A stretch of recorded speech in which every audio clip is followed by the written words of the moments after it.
국가보훈처의 선명한 목소리로 들려드립니다. 보훈처의 이야기와 뉴스를 담은 보이스, 그 네 번째 목소리. 안녕하세요. 아나운서 손정은입니다. 여러분은 6월을 어떻게 알고 계신가요? 6월은 여러분도 아시다시피 호국보훈의 달이죠. 이 호국보훈의 달을 맞아서 저희 보이스에서도 특별한 이야기를 준비했는데요. 바로 국가보훈처의 의료 지원 혜택에 관한 이야기를 들려드리려고 합니다. 오늘 주제를 이야기해 주실 국가보훈처 보훈의료과 정우철 사무관님과 간호학과에 재학 중이신 대학생이에요. 김민정 씨 모셨습니다. 안녕하세요. 네, 안녕하세요. 호국보훈의 달은 나라를 위해 희생하고 공헌하신 분들을 기리는 달이죠. 이렇게 전쟁터에서 상해를 입으신 분들이 많이 있는데요. 이런 국가유공자분들이 이제는 고령이 되셔서 오늘 저희가 이야기할 보훈의료 정책에 대해서 국가유공자분이나 그 가족들에게 아주 유익한 시간이 되지 않을까 싶습니다. 네, 그럼 사무관님, 보훈의료 정책이 생긴 배경에 대해서 설명을 먼저 좀 해주세요. 우리나라는 전쟁의 역사였습니다. 1000회 이상의 외침을 받았었고요. 6.25 전쟁이 있었고 또 1960년대에는 월남전에 참전하기도 했습니다. 많은 국가유공자분들이 희생을 당하고 부상을 당하셨는데요. 이분들을 위해서 전문적인 치료가 필요했고 사회적인 복귀를 지원하기 위해서 재활 서비스가 필요했습니다. 이러한 것들을 체계적으로 지원하기 위해서 보훈의료 정책이 시작되었습니다. 네, 이런 보훈의료 지원을 위해서 병원을 운영하는 거죠? 네, 맞습니다. 한국보훈복지의료공단은 서울중앙보훈병원과 강주와 부산, 대전, 대구 그리고 인천에 있는 6개의 보훈병원을 운영 관리하고 있습니다. 최근에 이제 9호선 같은 경우에 중앙보훈병원까지 연장이 됐잖아요. 그러한 것들이 이제 중앙보훈병원의 더 접근성을 높이고 있는 상황입니다. 특히 인천보훈병원은 작년 11월에 개원을 해서 현재 서부 경기 지역에 있는 국가유공자와 인천 지역의 국가유공자의 의료 접근성을 높이고 있습니다. 그러면 보훈병원의 의료 수준은 어느 정도 될까요? 이 보훈병원만의 강점이 있다면 좀 소개해 주세요. 현재 보훈병원은 인천보훈병원을 제외하고는 모두 2차 종합병원으로 진료과를 갖추고 있습니다. 또한 강점이라고 한다면 보훈병원이 어쨌든 국가유공자를 위해서 만들어진 것이기 때문에 통증이 심하시고 많이 다리가 굳거나 그런 경우가 많습니다. 그런 것들을 전문적으로 치료하기 위해서 신경과와 재활학과를 특성화해서 운영하고 있습니다. 이 부분이 많이 궁금해하실 것 같은데 보훈병원에서 치료는 무료로 가능한가요? 이건 대상자마다 조금씩 다를 수 있는데요. 기본적으로 국비진료 대상자와 감면진료 대상자가 있습니다. 국비진료 대상자의 경우에는 기본적으로 건강보험급여 항목에 해당하는 부분은 저희가 100% 지원하고 있고요. 감면진료 대상자의 경우에는 본인 부담금 중 30%에서 90%까지 지원하고 있습니다. 그렇군요. 그러면 국비진료 대상과 감면진료 대상이라고요? 각각 어떻게 다른지 이거 설명을 꼭 해주셔야 될 것 같아요. 국비진료 대상자는 지금 독립유공자와 국가를 위해 희생하셨다가 신체적으로 큰 피해를 당하신 상위 등급 또는 고엽제 등급자가 해당됩니다. 그리고 감면진료 대상자는 나라를 위해 희생은 하셨지만 신체적으로 큰 피해를 받지 않은 분과 그리고 일부 유가족이 거기에 해당합니다. 다만 대상자별로 워낙 지원 혜택이 다르기 때문에 그 해당하는 부분은 보훈지청에 꼭 연락을 하셔가지고 사전에 여쭤주시면 저희가 자세히 설명을 드릴 것입니다. 저 궁금한 게 있는데요. 보훈병원을 저 같은 일반인이 이용할 수도 있는 건가요? 보훈병원은 공공병원이고요. 일반인 누구나 이용할 수 있습니다. 다만 저희 국가유공자분들이 보훈병원을 상당히 사랑하셔서 대기 시간이 상당히 길 수 있으니까요. 사전에 미리 예약을 하셔서 바로 진료를 받으시면 좀 더 편하게 이용하실 수 있을 것입니다. 사실 이런 고령의 국가유공자분들에게는 의료 지원이 가장 절실한 혜택이 아닐까 싶어요. 근데 자신이 사는 동네에 이 보훈병원이 없거나 아니면 거리가 너무 멀거나 하시는 분들이 있을 거 아니에요? 그런 분들은 어떻게 해야 될까요? 좋은 질문인데요. 일단 현재 보훈병원은 전국에 6개밖에 없기 때문에 저희가 전 지역을 커버할 수는 없는 상태입니다. 그래서 먼 거리에 있는 분들도 잘 이용할 수 있도록 전국에 위탁병원을 300개 정도 지정하고 있습니다. 그래서 해당하는 병원을 이용하면 아주 편리하게 진료를 받으실 수 있습니다. 아, 위탁병원이 있었군요. 예. 그러면 그 지역 위탁병원들이 어디에 있는지는 저희가 어떻게 알 수 있을까요? 일단 300개가 되기 때문에 제가 다 암기하지 못하고요. 예. 해당하는 내용은 저희 국가보훈처 홈페이지를 보시면은 위탁병원 목록이 쭉 있으니까 해당하는 지역을 찾아보시면 될 것 같고 또 고령이신 국가유공자 같은 경우에는 또 인터넷을 잘 못하는 분들이 많잖아요. 그럴 경우에는 저희 보훈지청에다가 연락을 해주시면 전화를. 네, 저희가 해당 지역에 맞는 위탁병원을 상세하게 안내해 드릴 겁니다. 그럼 위탁병원 같은 건 어떻게 지정이 되는 건가요? 위탁병원은 먼저 공개 모집을 통해서 이루어지고요. 그러면 저희 쪽에서는 과연 진료를 제대로 할 수 있는지 적정성 평가를 먼저 하게 되고요. 또한 국가유공자에게 제대로 된 서비스를 제공할 수 있는지 서비스질 평가를 합니다. 또한 부가적으로 보훈단체의 의견을 들어 이런 평가와 의견을 모두 종합적으로 판단해서 최종적으로 지정을 하고 있습니다. 굉장히 세심한 방법으로 지정을 하고 계시는 거군요.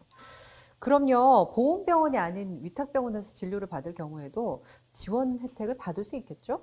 예, 그렇습니다. 위탁병원도 보훈병원과 마찬가지로 크게 차이 나지 않고 똑같이 진료 지원을 받을 수 있고요. 다만 비급여 부분이나 약제비 측면에서 대상자별로 좀 차이가 있습니다. 그렇기 때문에 방문하시기 전에 보훈지청이나 병원에 문의를 주시면 저희가 또 상세히 안내를 해드릴 겁니다. 네, 지금까지 보훈병원과 위탁병원에 대한 이야기를 좀 나눠봤습니다. 근데 이 의료 지원 혜택은요, 국비 진료 대상과 감면 진료 대상이 이 각각 혜택이 좀 다르기 때문에 여러분께서 꼭 확인을 먼저 하시고 이용을 해주시는 게 좋겠습니다. 사무관님, 그럼 병원을 이용할 때 보훈처에서 발급한 증명서나 서류 같은 것들이 필요하진 않나요? 뭐 대부분 국가보훈처를 생각하면 되게 딱딱하고 오래된 시스템을 쓸 거라고 생각하실 수가 있는데요. 저희도 언제나 최첨단 시스템을 추구하고 설치하고 있습니다. 자기의 신분증이나 국가유공자증, 뭐 건강보험증을 가지고 있다면 건강보험증을 가지고 오시면 저희 병원에서 모두 시스템으로 조회가 가능합니다. 그래서 언제든지 편하게 오셔서 진료를 받으실 수 있습니다.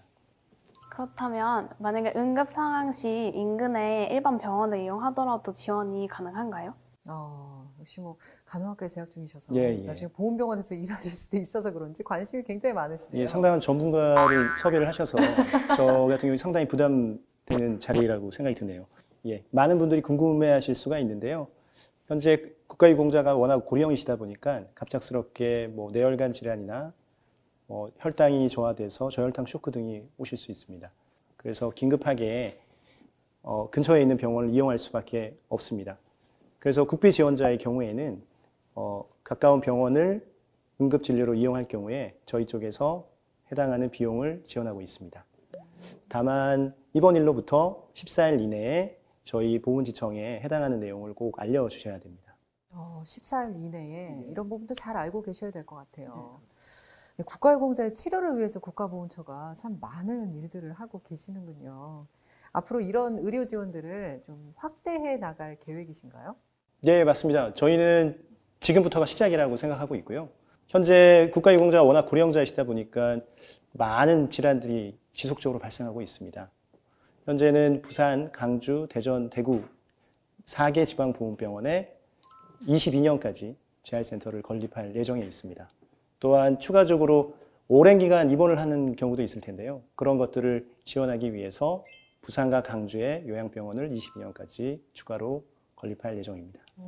생각보다 정말 많은 계획들을 갖고 계시는군요. 그러면요, 이렇게 고령의 유공자들의 경우에는 사실은 이 치과 진료가 굉장히 고민이실 수 있거든요. 임플란트도 하셔야 되고 이런 부분들은 어떤가요? 그렇습니다. 국가유공자의 경우에는 고령이시다 보니까 뭐 치아가 불편하거나 잇몸이 약하신 경우가 상당히 많은데요. 그렇기 때문에 치과 수요에 대한 게 상당히 증가하고 있습니다. 이러한 수요에 저희가 적극적으로 대응하기 위해서 중앙보훈병원에 치과병원을 증축할 예정에 있습니다. 해당하는 것도 좀 우연찮게 22년까지 건립을 하려고 하고 있습니다. 그리고 국가보훈처에서 심리재활 서비스도 한다고 들었거든요. 네, 맞습니다. 현재 국가유공자는 우울증이나 뭐 대인기피 등으로 상당히 어려움을 겪는 경우가 많은데요. 이러한 분들의 심리를 치유하고자 심리재활집중센터를 여의도에 설치했습니다. 뭐 손정은 아나운서도 아실지 모르겠지만 벚꽃길 혹시 아시나요? 여의도 벚꽃길. 예, 맞습니다. 윤중로 유명하죠. 예. 그리고 지방에 거주하시는 분들을 위해서는 5개 지방보훈청 및 인천지청에 심리상담사 2명을 배치해서 이러한 심리 지원 서비스를 실시하고 있습니다. 심리 재활 서비스는 국비 지원자와 감면 지원자 모두 이용 가능한 건가요? 예, 맞습니다. 이건 병원 진료와는 다르게 보훈가족이라고 불리는 모든 분들께 무료로 지원되고 있습니다. 네, 그렇다면 이 심리재활 서비스는 뭐 어떤 프로그램으로 어떻게 진행이 되고 있는 거예요? 이게 심리재활 서비스는 기본적으로 신청을 저희에게 해주시면 저희가 기초 상담, 심리 검사를 먼저 실시하고요. 심리 검사를 통해서 그분의 심리적 문제가 어떤 것인지 그리고 중증도가 어떤 것인지에 따라 거기에 맞는 프로그램을 지원하고 있습니다. 뭐 일반적으로는 음악이나 명상, 미술 이런 프로그램들을 지원하고 있고요. 다만 국가유공자가 일반인과는 좀 다른 질환들을 심리적 문제를 가질 수 있기 때문에 다양한 프로그램을 또 개발 중에 있습니다. 네. 그런데 거동이 불편하시거나 멀리 거주하시는 분들은 상담 서비스를 어떻게 받을 수 있나요? 국가유공자의 경우에는 신체적으로 상당히 불편하신 분들이 많이 있습니다. 그래서 전혀 바깥에 거동을 하시지 못하는 분들이 많이 있는데요. 그런 분들을 지원하기 위해서 저희가 상담사 두 분을 찾아가는 서비스를 통해 지원하고 있고요. 또 보훈회관이나 보훈병원 등 국가유공자분들이 많이 다니시는 그런 곳에 상담 부스를 설치해서 심리재활 서비스를 지원하고 있습니다. 혹시 지금까지 이야기해 주신 거 이외에도 저희가 잘 모르는 의료 혜택이 있을까요? 예, 국가유공자 분 중에 상위자 분들이 있습니다. 이제 크게 다치셔서 거동이 불편해서 잘 움직이지 못하시는 분들인데요. 그분들을 위해서 다리 의지나 뭐 휠체어 이런 다양한 보철구를 지원을 해주고 있습니다. 그러한 것들에 대한 자세한 내용들은 보훈지청이나 저희 보장구센터에 문의를 해주시면 되고요.